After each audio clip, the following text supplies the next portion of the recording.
Hey guys, James from SIKKY Manufacturing. If you have a Mazda RX7 FD chassis and you're looking to upgrade the handling in the rear sway bar in your car, we've got just what you need. Let's take a closer look.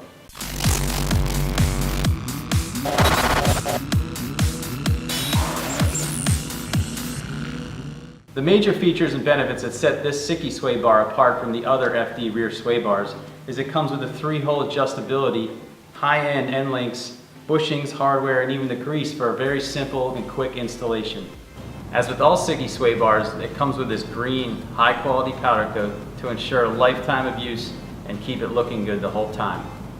These high-quality end links are ultra heavy-duty and will allow you to adjust your suspension and fine-tune it for certain track conditions or the feel and feedback you want out of your car. We include these black, high-performance polyurethane bushings and the required grease to make sure you're removing as much vibration and slop as possible from your sway bar.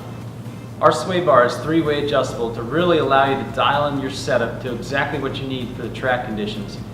Running in this hole would be the stiffest, medium, and the softest setting in the SIKKY sway bar.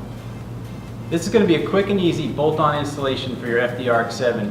Make sure you check out our step-by-step install guide for getting this bolted up to your car, and if you want to pick one up, log on to sikky.com or get in touch with one of our knowledgeable sales reps today.